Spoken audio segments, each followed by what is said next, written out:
My name is Drew Kessler with Houston Engineering. I'm only going to be presenting for a couple of minutes here as kind of an extended introduction to Dr. Steve Rosenwig from General Mills. My hope with this extended introduction is to kind of set a little context for the presentation that he's about to give. And so with that, I'll kind of just dive into things here.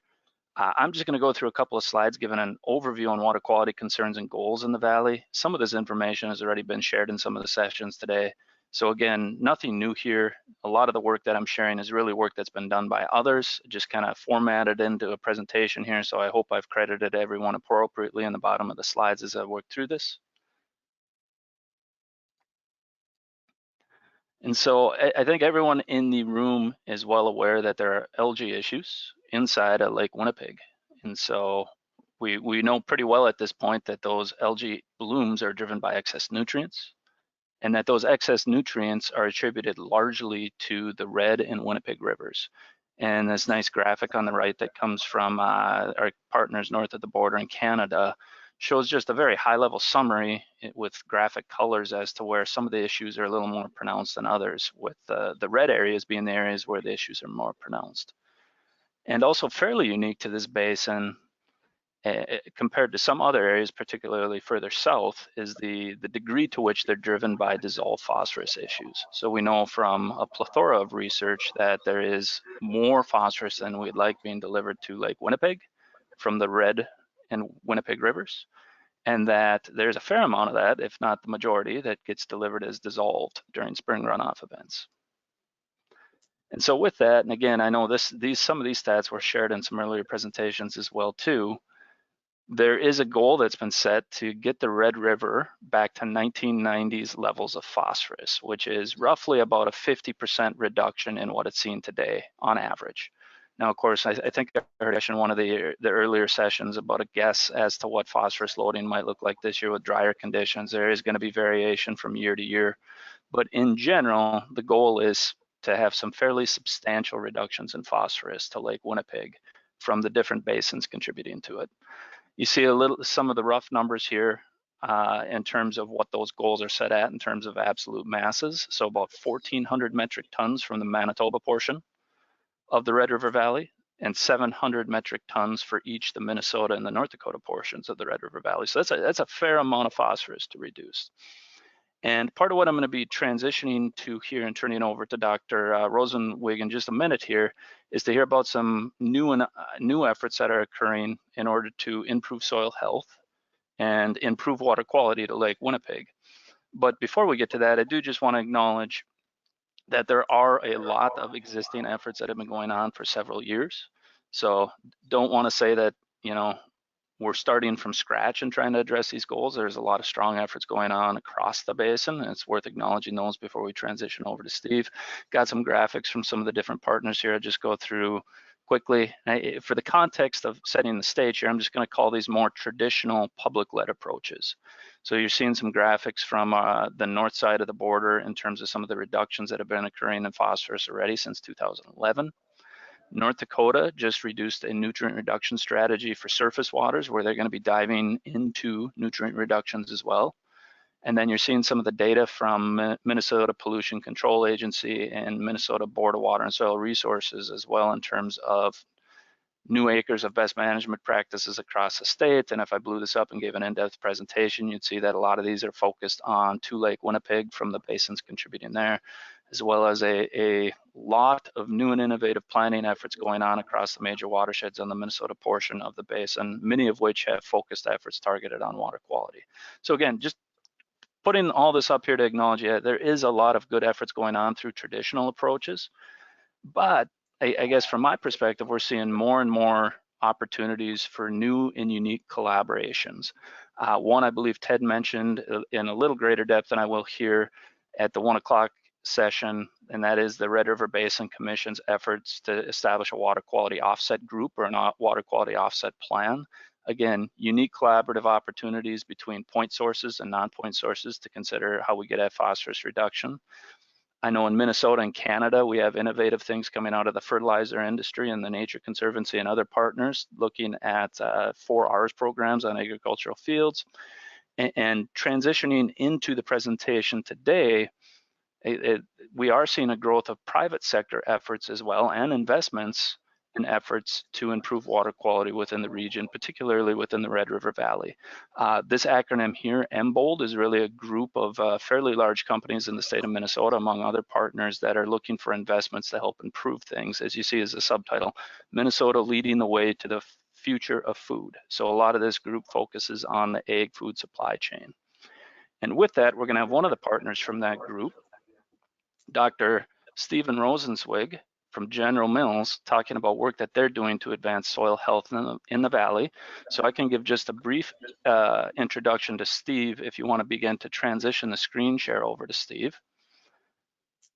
Dr. Rosenzweig comes to us from General Mills, where I believe he's been for about the last 4 years, working as a soil scientist, trying to improve soil health in the various areas that General Mills works. Before that, he completed a PhD at Colorado State University.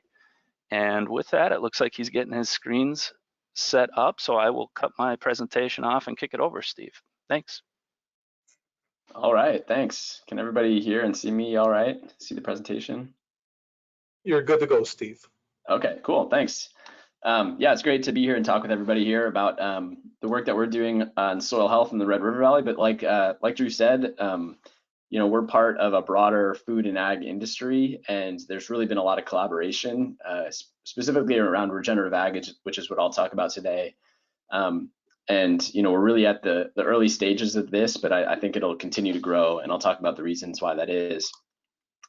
So today I'll talk about, you know, what is regenerative ag, how does General Mills define it, and how does it work? Then I'll talk about our approach, so kind of the investments that we've been making across our various key supply sheds to accelerate the adoption of these regenerative ag systems. And then I'll also talk about how do we quantify regeneration and the work that we're doing to advance the science of regenerative ag. But first, just a quick overview of who General Mills is. A lot of brands you might recognize. We're a global food company based in Minneapolis. And we buy a lot of things from the Red River Valley, notably wheat, sugar beets, and oats, which are kind of the key ingredients for a lot of the brands you see here.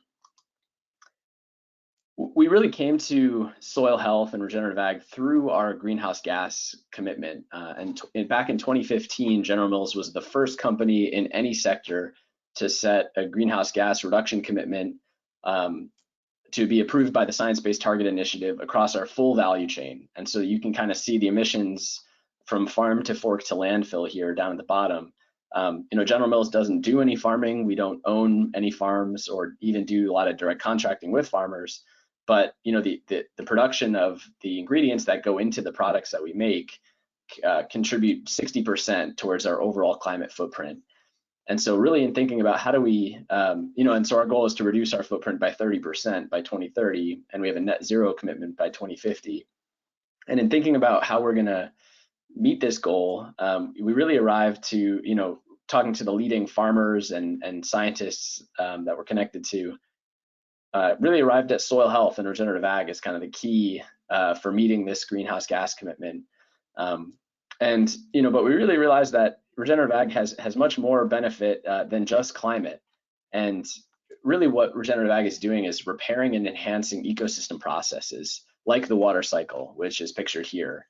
You know, these are natural processes that play out on farms every day that ultimately determine a farmer's success, but also the environmental performance. And so, you know, what's happening on this field on the left is, you know, raindrops are hitting a bare soil surface, exploding those soil aggregates. That soil is clogging the pores of that, you know, sealing off the soil surface, which doesn't let rain infiltrate.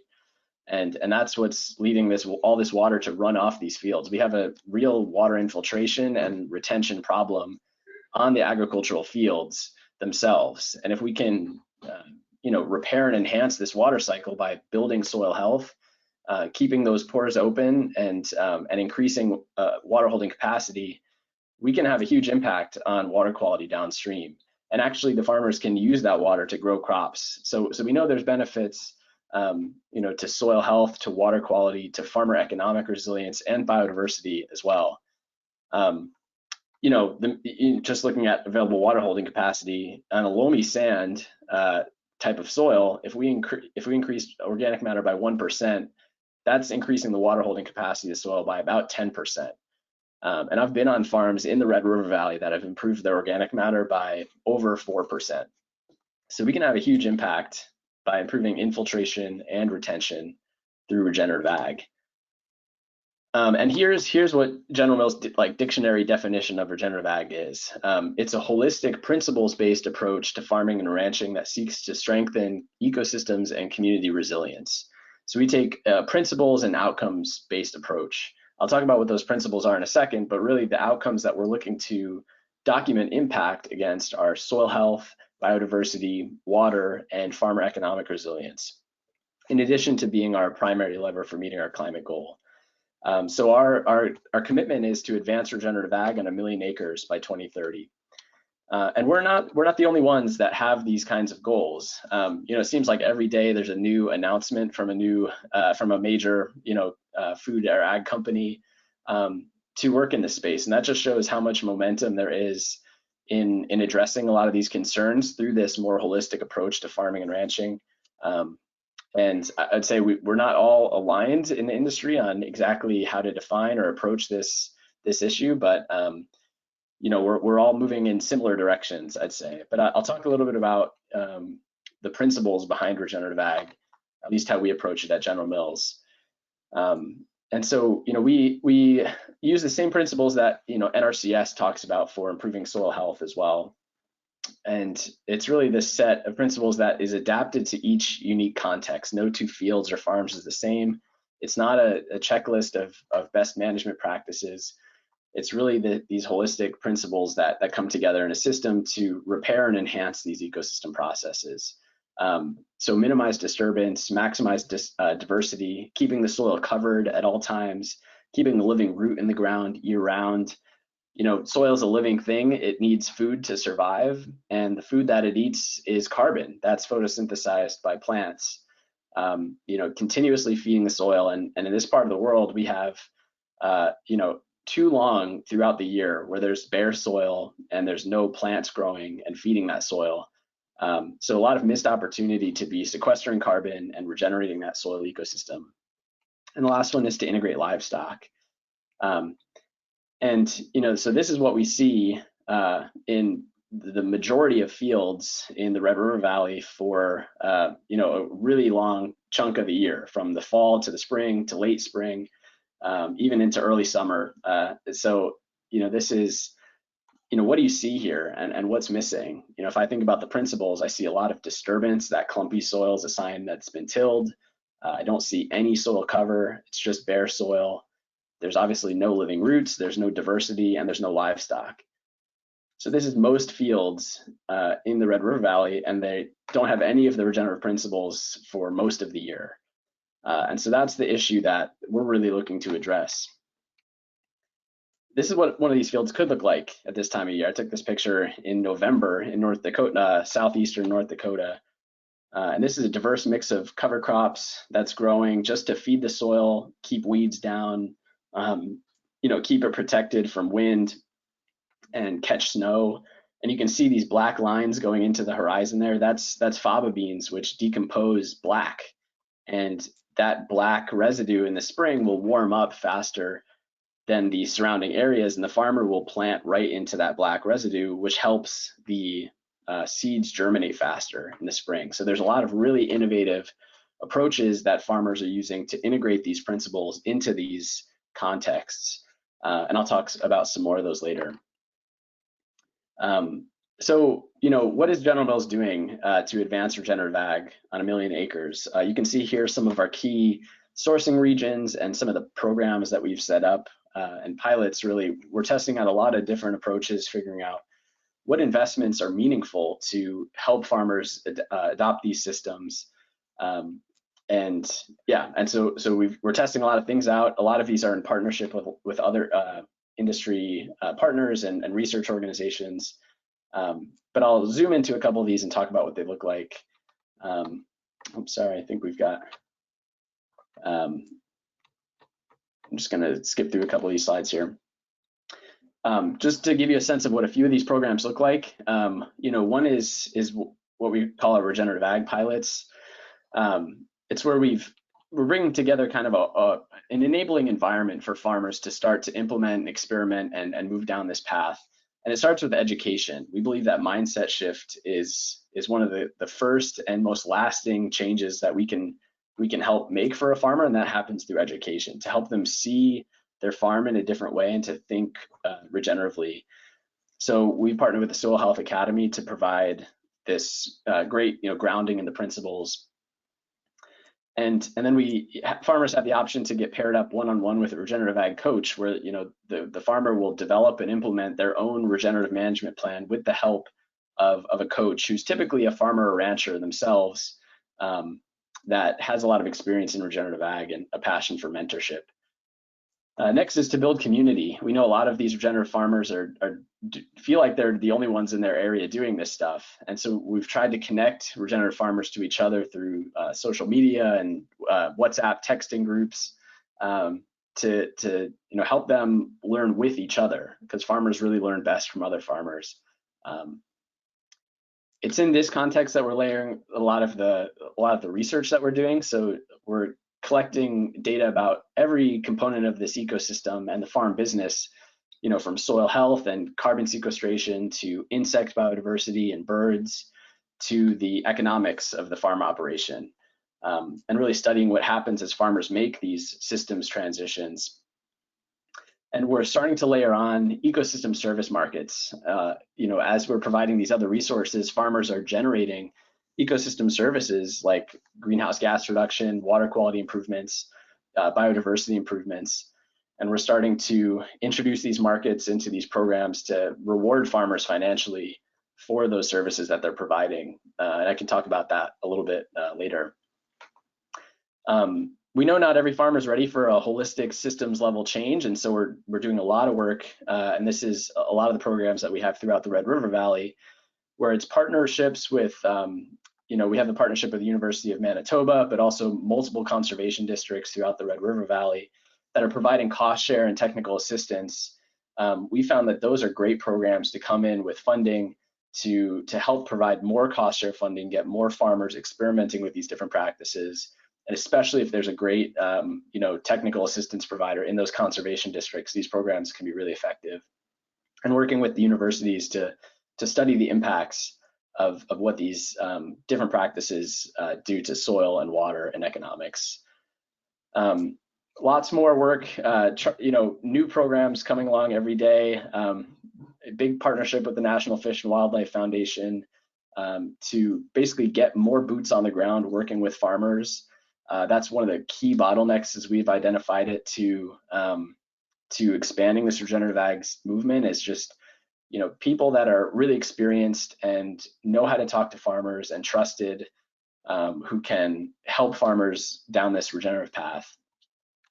And supporting farmer-led organizations like the Minnesota Soil Health Coalition, the Kansas Soil Health Alliance, that are really taking on a lot of that social infrastructure and that knowledge sharing that's needed to continue this movement. So I mentioned the Ecosystem Services Market Consortium and how we're starting to layer these ecosystem service markets into our programs.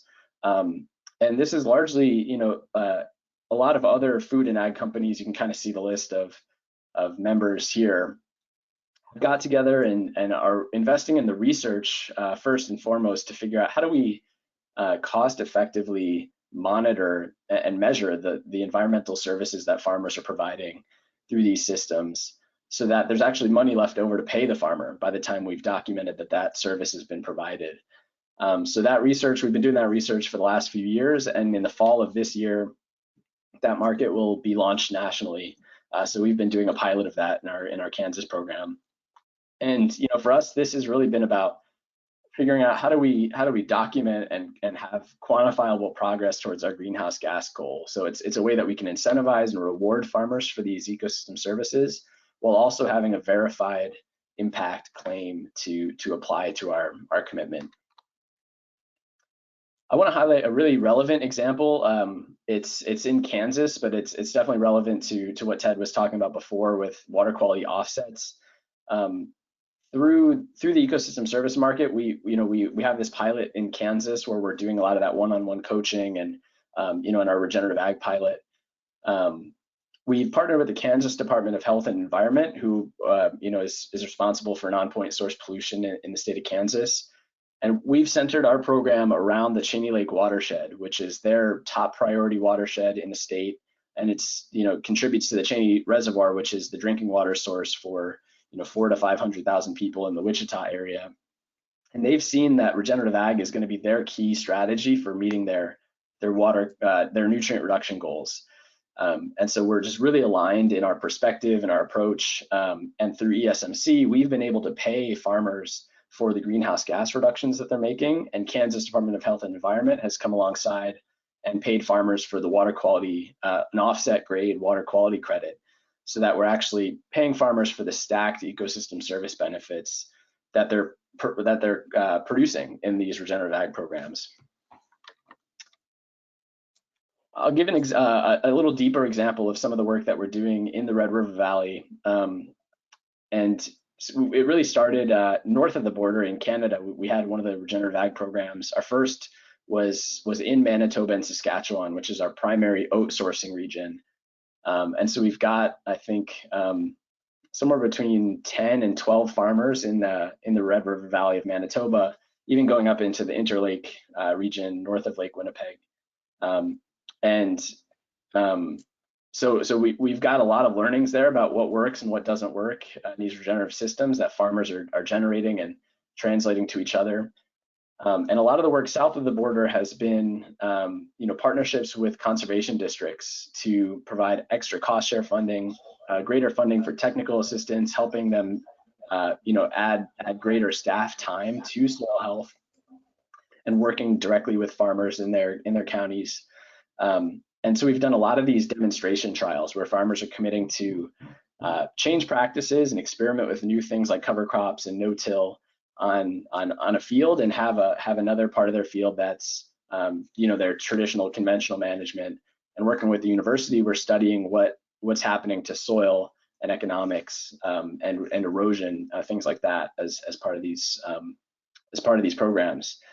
The Wilkin County project is one that came about through MBOLD. So like Drew mentioned, General Mills is part of MBOLD, which is a consortium of Minnesota-based but global food and ag companies and others who are really interested in helping make Minnesota the leader in regenerative ag, soil health, figure out how do we help the state progress towards its climate and water goals in agriculture. So this Wilkin County project was one that we've identified. General Mills and Cargill are supporting this. And it's just a start. I think that this is one of the first programs that we've launched through our soil and water working group at MBOLD, but we're continuously looking for those opportunities to expand this work, to have a greater impact. The Red River Valley is a shared geography of interest for a lot of MBOLD members. So we're really looking to continue to expand programs across the valley. Wanted to give you a sense of just some of the things that we're seeing farmers trying in these various programs that we have throughout the Red River Valley. One is just interseeding cover crops in cash crops. We know it's a short growing season. There's not a lot of time after cash crop harvest to get cover crop growth. And so one way farmers are adding to that growing season for the cover crop is to plant them while the cash crops are growing. You can see all the diverse mixes and things that we have here. This farmer, you can see by the size of his radish that he's getting, pretty good, pretty great cover crop growth, even in a corn system. And if you think about water infiltration and the type of pore space that radish is creating, it's pretty easy to see how he's really regenerating the water cycle on his farm. We're also doing, instead of having your traditional cover crop or conventional tillage practices happening after harvest, versus having a cover crop, or actually I think this might be some volunteer wheat that's growing after wheat harvest. It's a real psychological hurdle for a lot of farmers to overcome, to see a field that's not completely tilled black going into the winter. And that's a real hurdle that we're trying to overcome, but that's something that the cost share and the technical assistance is really helping with. And so we just need a lot more of that to really help farmers see differently and help them to see that we can do things differently, and there won't be a train wreck. Or if there is something goes wrong, that's a lesson learned, and you know, we're covering some of the economic costs of that. You know, we're also doing a lot of work in sugar beets. So sugar beets are a pretty you know, intensive crop in the Red River Valley. Can be pretty destructive to soil, especially through the harvest. But we're doing a lot of work looking at strip till and cover crops to really improve the outcomes for soil and water in a sugar beet system. So this is just kind of hot off the press from some trials that we did this year with the Walsh County Conservation District. And we saw just incredible benefits with strip till this past year. You could see, you know, this is pictures of planting into conventional tillage and strip till. I'll kind of show the life cycle of the crops this year with the conventional tillage on the left and the strip till on the right. You know, leaving this residue, preventing the, like excess winds in this time when the soil is otherwise pretty bare, is really important for reducing wind erosion. But it also has given farmers much better, they've actually planted into some moisture here versus this was planted into really bare soil with poor seed to soil contact. You can see the clumps here. So we're seeing really good agronomic and environmental benefits with strip till. This is what it looked like with the difference in emergence. You can see the strip till sugar beets looked a lot better. Here's a little bit later, but you can see the difference in the roots between the strip till and conventional tilled beets. You know, just how much more room there is for these sugar beet roots to grow in the strip till system. Here's what it looked like after harvest. You know, even though sugar beet harvest is pretty destructive, pulling a big root out of the ground, you know, we can still leave residue and even have some volunteer, this is rye growing back up after the beet harvest, can really help impact erosion. And that's what we're seeing the fruits of this winter is just the reduction in erosion off these fields. You know, this is the ditch of the conventional side where you've got, you know, not a lot of snow catch out there, actually no snow catch, and you know that all the soil blowing off this field into the ditch, whereas the strip till side is really preventing a lot of that soil from moving off the field. Lots of other practices farmers are trying. Won't have time to go through this, but wanted to touch quickly on just how we're measuring regeneration at a really high level. All of our work today, you know, it happens very differently in different contexts, but it's, you know, as you know, pretty expensive, labor-intensive work to collect and analyze data from soils to insects and birds, all this work that we're doing. And where we're headed, and I think where potentially the industry is largely headed as well, is more towards outcome monitoring based on remote sensing, coupled with modeling of environmental and economic outcomes, coupled with high-tech sampling for model validation. So happy to talk some more about that if you're interested. I'll put my contact info up there later, but we're going to be deploying these satellite imagery and modeling tools across key sourcing regions like the Red River Valley. We'll be tracking, you know, adoption of these regenerative systems and monitoring the impacts to soil, water, climate, all these different outcomes that we care about. And we've started some conversations looking for some potential public-private partnership in that space. And the last thing I'll leave you with is the social return on investment study that we conducted with Ecotone Analytics, where we asked, you know, for every $1 you invest in regenerative ag, what is the total social return on investment? And we found that for every $1 you invest in regenerative ag, there's an additional $5 in social, environmental, and economic value generated in comparison to the conventional agricultural practices. And so looking like who that benefit accrues to, you know, the primary benefit is to the farmer and landowner themselves. This is a better farming system, makes you more resilient, reduced costs, potentially more stable or increased yields. It also saves money for the taxpayers. You know, this has real water quality benefits, you know, benefits to water users. The reduced climate risk has benefits to society as a whole. You know, this is kind of one thing that we can invest in to have a benefit across multiple stakeholders and multiple issues. And water quality is definitely a big part of that. So with that, thank you. I will say we are launching a new program in collaboration with Alice Canada, Nutrien, Simplot, others in the Sinrat and Redboyne conservation districts up there, or watersheds up there in Manitoba. That project is looking to hire an agrologist or agronomist to help lead that project, which is really focused on water stewardship. So if you know somebody that's interested, or you're interested, you can feel free to contact me. My email is there, and I'll get you that job posting. So with that, thanks.